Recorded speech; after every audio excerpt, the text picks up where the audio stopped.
Chamada para falar aqui um pouquinho sobre cobertura de eventos em real time.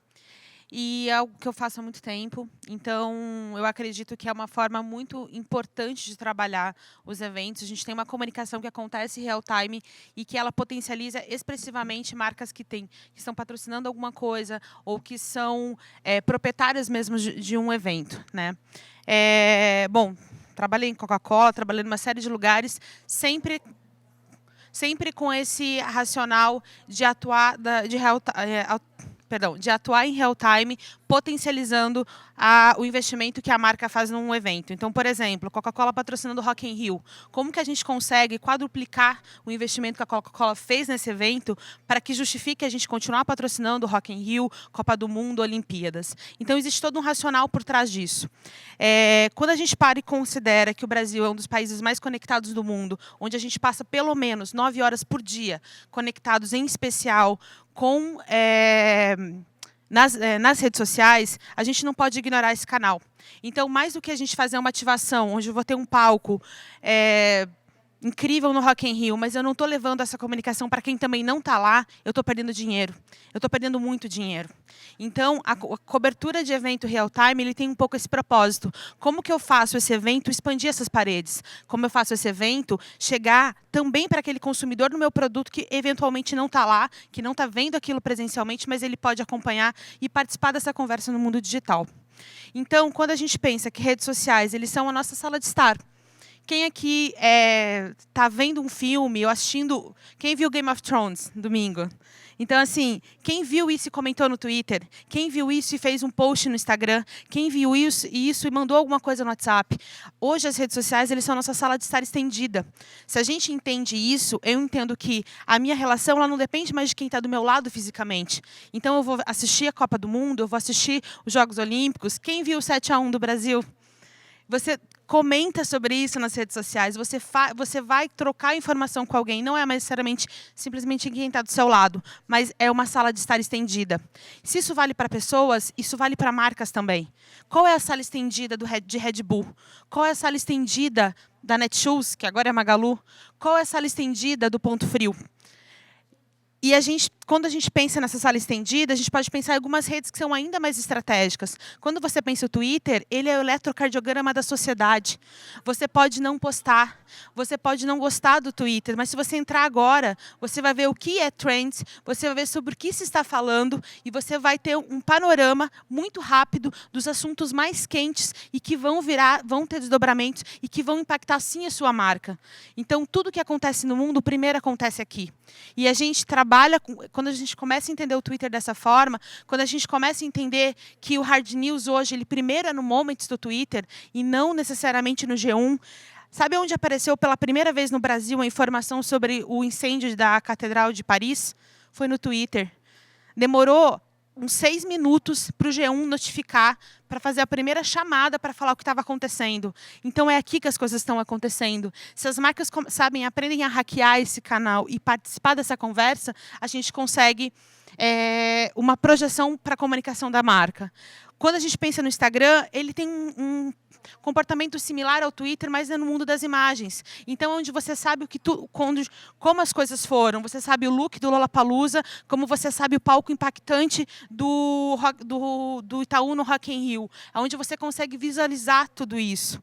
Mas quando a gente está falando de cobertura real time, temos um desafio que tem muita coisa acontecendo ao mesmo tempo. Então, eu tenho Coachella, eu tenho Carnaval, eu tenho um jogo da seleção, eu tenho o final da Champions, eu tenho uma luta de UFC, eu tenho tanta coisa acontecendo, e por que a sua marca vai ser a mais importante? Como que você vai conseguir se destacar no meio de tanta coisa que está acontecendo? Tem um dado muito interessante que a gente é impactado por 300 publicidades por hora, enquanto você está navegando, seja num site, seja no Google, seja numa rede social. 300 mensagens diferentes. Por que eu vou lembrar de Red Bull? Por que eu vou lembrar da Magalu? Por que você vai ser mais ou menos relevante do que outra pessoa? É muita coisa acontecendo ao mesmo tempo. Então, a gente precisa ser notado. A gente precisa... Quando eu vou fazer uma cobertura real time, eu preciso ser relevante para vocês. Eu preciso te entregar algo que você olhe para aquilo e fique impactado a ponto de você querer entrar na conversa, que você compartilhe aquilo, que você seja a minha mídia. Essa é a essência da cobertura real time. É o envolver o público a ponto dele querer fazer parte daquilo e ele levar aquela mensagem para frente como se ignorando que aquilo é uma publicidade. Ele realmente entra na narrativa. Então, o primeiro ponto, seja relevante. Não pode ser interrupção. Não pode ser sobre assim, oi, eu estou no Rock in Rio. E aí que você está no Rock in Rio? O que você fez de interessante para falar sobre o Rock in Rio? Por que eu vou falar da sua marca que está aqui no fórum? O que ela fez de interessante? O que ela tem de... Cara, que legal essa interação aqui, essa abordagem. Ah, tinha um negócio no stand que fazia... que você quer compartilhar com as pessoas que não, para a sua sala de estar estendida, que você quer levar para os seus canais, que esse conteúdo que você está veiculando, ele é moeda social para você. Ele te coloca no outro patamar, ele transforma você numa pessoa mais cool, ele transforma aquela informação, você falaria na mesa do bar. Não é informação que assim, tá, vou compartilhar, mas tá, beleza, e aí? É tipo uma propaganda da Top Pix, não é sobre isso, é realmente um conteúdo relevante. E como que a gente faz uma cobertura real time?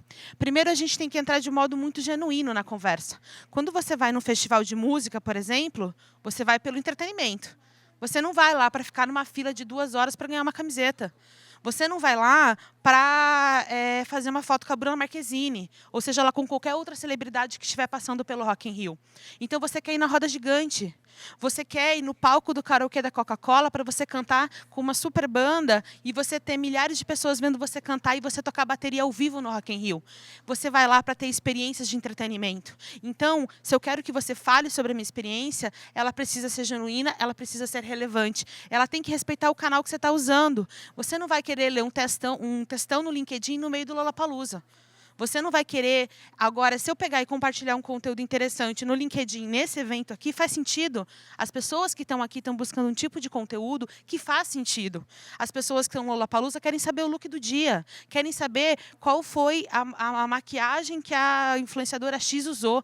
São interesses diferentes. Se você respeita a narrativa, o canal, o timing, você se torna relevante e você faz sentido. E a cobertura real-time ela tem uma equaçãozinha muito simples. Tem o que está acontecendo. Então, o que está acontecendo? Está acontecendo o fórum aqui, está acontecendo toda...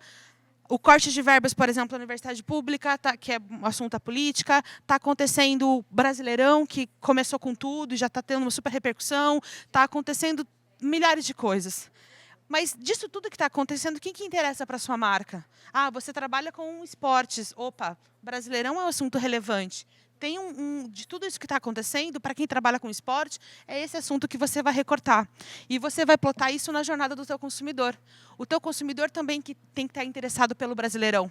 Se o seu consumidor não está interessado no Brasileirão, ele não vira pauta para você. Então, não interessa o meme que está no ar, não interessa o assunto mais polêmico se ele não estiver alinhado ao que a sua marca comunica e alinhado ao momento do seu consumidor. Então, quando você pega, de novo, vou pegar o exemplo da Coca, mas ela fala de esporte e ela fala de música. E aí, de repente, ela está patrocinando o Olimpíadas e acontece alguma coisa relacionada a lifestyle. Não faz sentido, porque o momento da marca durante os Jogos Olímpicos, um patrocínio tão caro de milhões, é sobre esporte. É sobre isso que ela vai falar. Ela não vai falar de lifestyle, por mais que seja relevante para ela. Naquele momento não é relevante para ela. Para o público não é relevante naquele momento, porque o assunto é Olimpíadas. Quando a gente está falando, então, de cobertura de eventos, a gente está falando de uma estratégia de amplificação de conversas para a sua marca e de lembrança de marca mesmo. Tem um estudo muito interessante que, quando você participa de eventos, você está presente em eventos, você comunica em eventos, o real time ele aumenta em 20% a lembrança de marca. Você faz a ativação que está lá. Se você atuar em real time, fizer uma cobertura bacana, bem estruturada, você aumenta em 20% o recall da presença de marca naquele evento. Ou seja, você aumenta em 20% o investimento que você fez. Porque você está levando aquela mensagem, aquela narrativa que você criou para mais pessoas. Você está levando, um exemplo, de novo, voltando para o Lola, porque é muito fácil de perceber, o Lola é só para quem está lá? Quem acha que o Lola é só para quem está lá? Não é. O Multishow, um dos maiores faturamentos dele é durante o Lola. As marcas se estapeiam para estar no comercial do Lola, porque eu tenho uma multidão de pessoas que está em casa, que odeia a muvuca, que odeia a superlotação, que não vai para o Lola, mas assiste todos os shows. Então, todas as ativações, pega o Next, tinha ativação para dentro do festival e tinha ativação para quem estava em casa. Pega o Doritos, tinha uma atuação para quem estava em casa incrível. O trabalho do Doritos é muito bom. Você pega a Coca, a Vivo também fez um ótimo trabalho para quem estava no festival e para quem não estava no festival. É isso você entender real time de uma outra forma. E a gente consegue, então, para quem é patrocinador, rentabilizar, para quem não é patrocinador, entrar, pegar carona em conversas da qual você não pagou para estar, o que é ainda mais interessante. Então, assim, você é do mundo do cinema, você é HBO, você pode falar do Oscar, mesmo sem ser um patrocinador do Oscar. Você é TNT, você é patrocinadora, você também ganha, mas o Real Time consegue potencializar um pouco isso. Tá? Alguns pressupostos dessa estrutura mesmo, do planejamento de uma cobertura real-time. A gente vai fazer um planejamento de conteúdo sobre o que a gente vai falar, quais são os territórios, quais são as abordagens, quais são as coisas que a gente vai priorizar. A gente vai fazer uma narrativa centrada no consumidor. Imagina que vocês vão colocar uma GoPro na cabeça do consumidor. E essa é a ótica de comunicação contemporânea. Não faz mais sentido a marca ficar falando que ela é incrível. Olha, eu tenho o melhor palco do Lollapalooza. Não é isso. Você precisa construir uma experiência tão interessante que o consumidor fale no final assim, caramba, a melhor marca foi Next. A melhor marca foi Chivas. A melhor marca, por exemplo, o Carnaval de São Paulo, o iFood foi eleita a melhor marca. A marca com melhor presença, a marca mais lembrada, a marca que mais entendeu o que o folião do Carnaval aqui de São Paulo queria. Isso é comunicação bem feita. E eles fizeram todo um conjunto de ações que levou a essa lembrança de marca. E, por fim, trazer os interlocutores que faz sentido, né, para a gente. Então, não adianta eu querer falar um cara que entende tudo de futebol para comentar música. Ou um cara que, só porque é uma socialite, para comentar o final da Champions. Não é sobre isso. Eu preciso ter os interlocutores corretos para levar minha mensagem um pouco mais longe. Tá? E quando eu estou falando de planejamento, até uma coisa importante, tá? Não desconsidere o que você faz ao longo do seu ano. Os eventos eles não podem parecer uma coisa absurda que caiu de paraquedas e tá, mas o que isso tem a ver com Heineken? O que isso tem a ver com Bradesco? Assim, cai de paraquedas. Tem que ter uma narrativa a longo prazo. E aí, na sua estratégia, a gente trabalha numa lógica de radar. Você vai estar sempre monitorando o que está acontecendo para você filtrar o que faz sentido, o que está alinhado com o posicionamento estratégico da sua marca. Então, como eu falei, se a sua marca fala de esportes e o Brasileirão começou e está todo mundo falando, opa, temos uma oportunidade aí. Depois, a gente vai achar um caminho criativo legal para trabalhar essa informação, para chegar num conteúdo que gere essa experiência que eu falo para o consumidor. E, por fim, eu tenho uma inteligência de mídia. Qual o melhor canal? Qual a melhor plataforma? Se eu vou amplificar, se eu não vou? Se eu vou plugar influenciador? Se eu vou plugar fazer PR? Se eu vou trabalhar com assessoria de imprensa? O que eu vou fazer para isso ganhar ainda mais volume e espaço? Quando a gente está falando de conteúdo, 80% de uma cobertura real-time é planejada. Cobertura do Oscar, eu tinha 600 posts prontos. Independente de quem ganhasse qualquer categoria, meu conteúdo estava pronto. Era só eu subir a foto e publicar. Isso fazia com que em 2 segundos eu conseguia publicar um conteúdo e eu conseguia ser mais relevante. E 20% é o que vai acontecer que você não está prevendo. A cobertura desse evento aqui, eu consigo ter uma série de conteúdos prontos, que é só apertar o Enter e publicar. E outros, uma entrevista interessante, uma fala interessante, eu vou fazer em real time. E aí eu consigo ter escala. E aí eu consigo ser a primeira e a melhor a fazer esse tipo de conteúdo. Tá? Quando eu estou falando de olhar o que as pessoas estão falando, estão monitorar, de entender esses dados, vocês acabaram de ouvir muito sobre dados aqui, nem tudo é insight, nem tudo é aproveitável. Então, não é porque tem uma pessoa fazendo uma brincadeira X que isso é a média. Tentem entender o que é regra e o que é exceção. O real-time ele trabalha sobre a regra, porque senão o real-time não tem volume. Uma piada que é muito piada interna não repercute.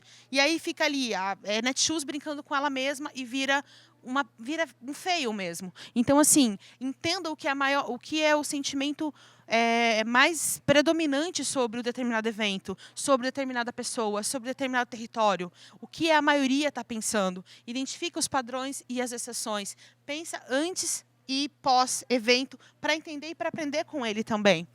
Pensa que essa equipe precisa ser multidisciplinar. Eu toquei um projeto de real time dentro da ESPN durante os Jogos Olímpicos. Eu fiquei 40 dias dentro de uma redação.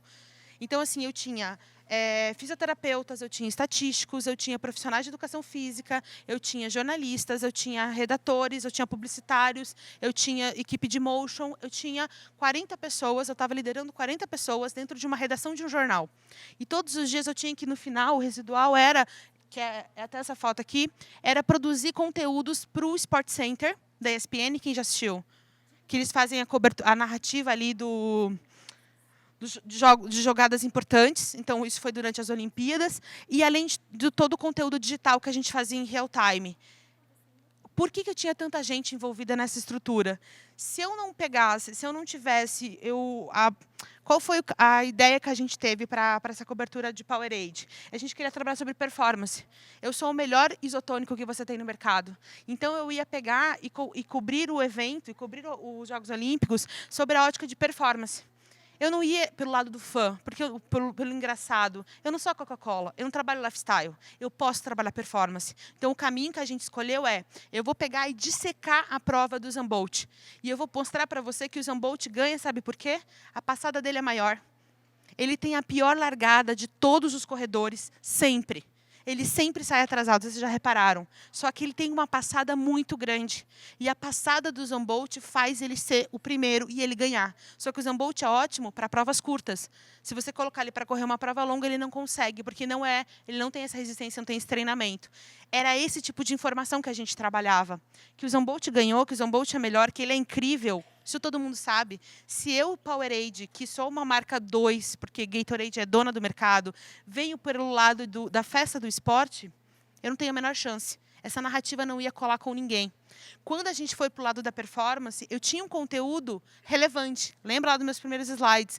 Eu era relevante para quem se interessava por esporte.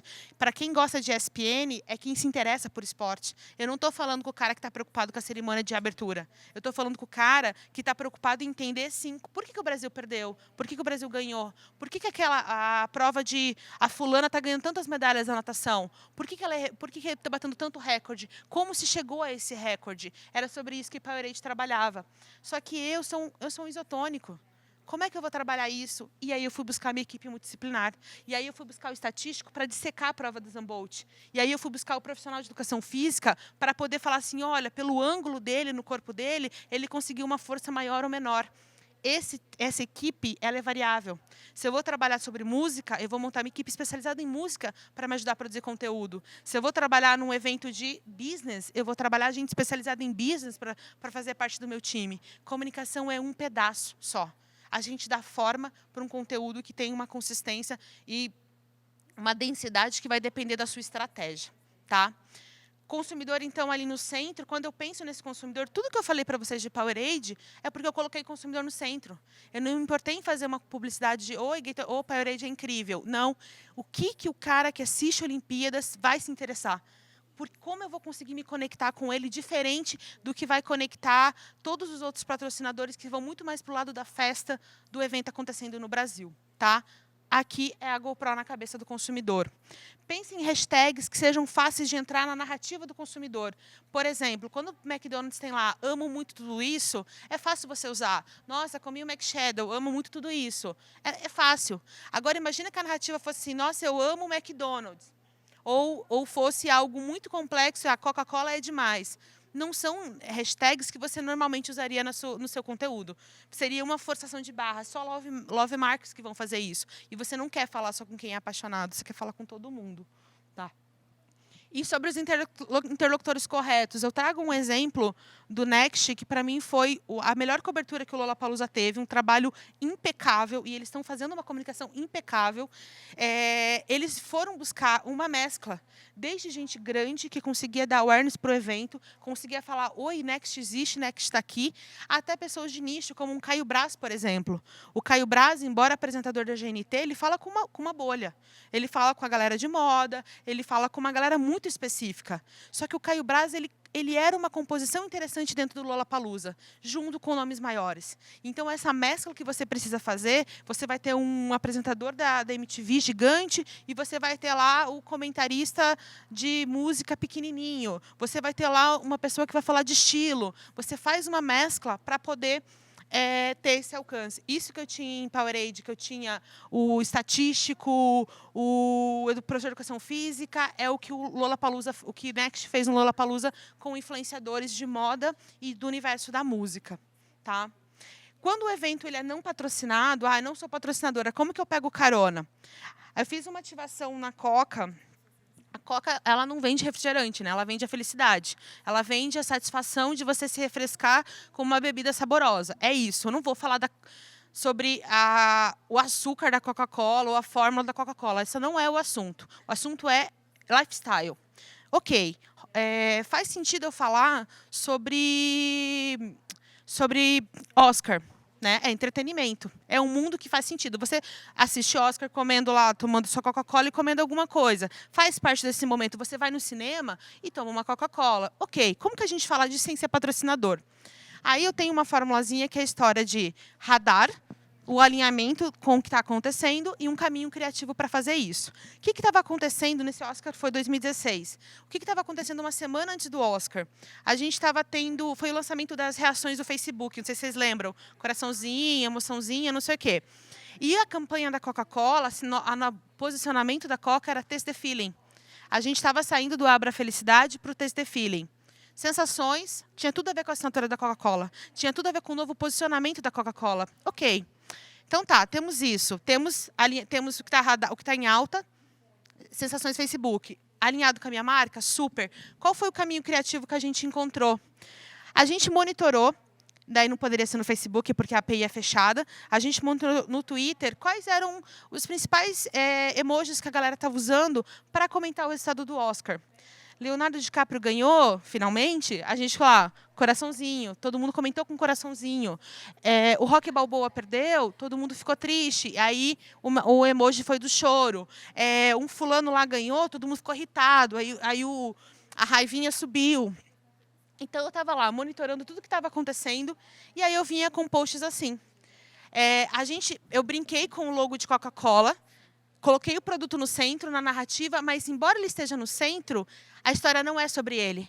Ele é uma ferramenta para poder mostrar o sentimento. Quando a galera estava triste, eu colocava essa garrafinha chorando. Quando a galera estava amando o resultado do Oscar, a gente colocava a garrafinha do coraçãozinho. Isso é empatia. A partir do momento em que eu estou sentindo a mesma coisa que você está sentindo, você está irritado porque fulano perdeu. Você presta atenção na minha mensagem, porque eu estou falando exatamente o que você quer ouvir. A gente, na verdade, espera que os outros digam exatamente o que a gente quer ouvir. E quando uma marca faz isso, ela se antecipa. E aí o engajamento é naturalmente maior. Então, aqui foi quando o Léo ganhou. A maior parte dos comentários foi coração. Opa, os brasileiros estão em love, a gente também estava torcendo pelo Léo. E aí está ali o coraçãozinho, a garrafinha, com um cenário que representa o filme. Lembrando que a gente não é patrocinador do Oscar, eu não posso usar a imagem do Oscar e nem mencionar os atores, @, Então, assim, a gente dá um jeito de fakear. A gente usa uma hashtag diferente, a gente não menciona o ator, mas descreve, tipo, Lady Gaga, ela é a rainha dos monstros. Ninguém pode falar, dá para entender que é a Lady Gaga e eu não estou usando o nome da Lady Gaga, tá? Aqui, quando o Rocky Balboa perdeu. Sou o gongo, a galera do Twitter ficou triste com esse golpe. Quando a gente postava isso, eu estava tangibilizando o sentimento que você estava tendo. O número de retweets era absurdo. E é um post muito simples. Então, assim, a gente entrou na conversa do Oscar, sem ser patrocinador do Oscar, sem uma mega estrutura, com investimento, gente, nada, super, super insignificante, tá? Quando a gente está falando de evento que a gente patrocina, que a gente pode falar, quem lembra desse dia? Quem viveu o 7-1 aí? Levanta a mão. 7-1. A gente perdeu, ser generoso. A gente foi humilhado, sapateado. Então, pisaram na gente assim, ó, com salto 15. Vamos lá. O que Coca-Cola faz? Abre a felicidade. O que Coca-Cola comunica? Qual é o arquétipo da Coca-Cola? Do inocente. A gente vê o copo meio cheio. A gente está sempre feliz. Vocês lembram de alguma comunicação triste da Coca-Cola? É urso, é alegria, é música dançante, é Rock in Rio, é só festa. A gente está falando sempre de festa. Então, assim, como é que eu vou retratar isso aqui e sem parecer que eu estou ignorando o sentimento da população brasileira? Então, eu não posso falar que está tudo bem, porque não está. A gente perdeu de 7-1. Mas eu também não posso falar assim, isso aí, morte ao Felipão, Fred Cone não serve para nada. Eu não posso fazer isso. Eu sou a marca simpática, eu sou a marca bem-humorada, eu sou a marca legal. Tá? O que a gente fez? Aí eu falo que foi aí que nasceu o Canarinho Pistola, né? Depois desse dia, nada mais deu certo. A gente fez uma pausa dramática. Um sentimento. Nó na garganta. Esse post foi o mais retuitado da Copa do Mundo de 2014. Porque ele fala assim, eu não vou dizer que está tudo bem porque não está. Mas eu também não é o fim do mundo. Então também está bem. Né? Então a gente também pode passar por isso. E eu faço uma pausa dramática. Eu sou empática, a galera do Twitter. E quando começou a melhorar o sentimento da galera, a galera começou a ficar com menos raiva, a gente fez um novo comercial muito rápido, com a história de um velhinho, que ele conta, isso vai passar, gente, eu também perdi a Copa de 50, mas a vida seguiu, isso não é o mais importante da minha vida. Eu tenho netos, eu tenho filhos, eu tenho uma história incrível, isso é só um detalhe, sim, eu sou apaixonada por futebol, mas vira um detalhe com o tempo. E aí, quando a comunicação começou a voltar a ficar mais positiva, voltamos a falar de Copa do Mundo de um jeito mais natural. Vou dar um outro exemplo de atuação real-time muito boa nesse mesmo caso. O Magalu, tinham o Fred como patrocinado, garoto propaganda. Copa 2014. Quem lembra qual era a imagem do Fred? Lembra? Os 3 passos: radar, alinhamento com a marca e caminho criativo. Radar, as pessoas, quando o Neymar se machucou, a mensagem que mais apareceu é: por que não foi o Fred? Por que não foi o Fred? Porque resolvia 2 problemas. O Cone saía do meio do campo e o Neymar estaria jogando com a gente. Era isso que as pessoas falavam. Então, assim, o Fred ele era odiado. O que o Magazine Luiza fez em 2014? Não usou o Fred. Preferiu não usar o Fred do que insultar o sofá, porque iam falar, o sofá ali, né? Fred, sofá, não se move. Então, assim, olha a decisão estratégica. Eu estou falando de milhões de patrocínio. Mas era melhor não usar o Fred do que usar o Fred nesse contexto? Nesse caso, se fosse o Ponto Frio, o Ponto Frio, ele tem um arquétipo, ele é divertido, ele enfrenta, ele ri das coisas, ele ia rir com o Fred, ele ia tirar sarro do Fred. Mas a Magalu não podia fazer isso. A Coca-Cola não podia fazer isso. A gente está falando de arquétipos de posturas diferentes. Então, entenda a essência da sua marca e respeite isso também na hora de fazer comunicação. Não é porque eu estou fazendo comunicação real-time que você vai ficar sendo sempre engraçadão, que você vai fazer tudo o que as outras estão fazendo. Você precisa de uma estratégia, você precisa respeitar a essência da sua marca e o propósito de comunicação que ela tem. E a gente resgatou 2016, não que seja comparável uma Copa do Mundo com os Jogos Olímpicos, mas a gente foi lá e resgatou o post e falou, opa, chegou a hora de tirar aquele nó da garganta, agora está tudo bem, a gente voltou a ser campeão. Tá? Isso mostra uma continuidade de mensagem, isso mostra que a gente sabe o que a gente está fazendo, não é o post pelo post que tem uma estratégia por trás. Tá? E aqui é só o case do que eu estava falando para vocês, de Power Stats, que mostra um pouquinho desse tamanho dessa estrutura. Então, assim, tem eventos e mais eventos. Eu estou falando de carnaval, do Oscar, ele era um evento pequeno, era uma ativação pontual de um fim de semana.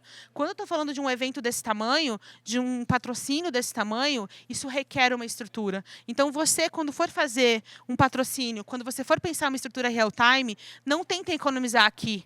Não tente achar que um carinha, um computador e um redator vão dar conta de fazer uma cobertura do tamanho que ele merece. Se você está fazendo um patrocínio para qualquer evento, se você está investindo na comunicação de um evento, faça direito, inclusive a cobertura real-time. Não é um detalhe, não é alguém fazendo meia dúzia de tweets, é estratégia. E lembrem, 20%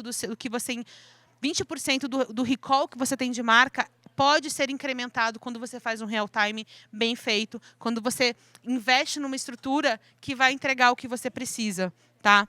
A gente conseguia atender real-time, por exemplo, o Phelps não era garoto propaganda de Powerade, ao contrário, ele era garoto propaganda Gatorade. Aí ele apareceu fazendo uma live tomando Powerade, com Power Stats atrás na televisão. Usamos isso em real-time. Então, imagina quanto vale uma menção espontânea do Phelps. Quando o Neymar apareceu tomando Gatorade no meio do campo, mas a gente usou isso um monte.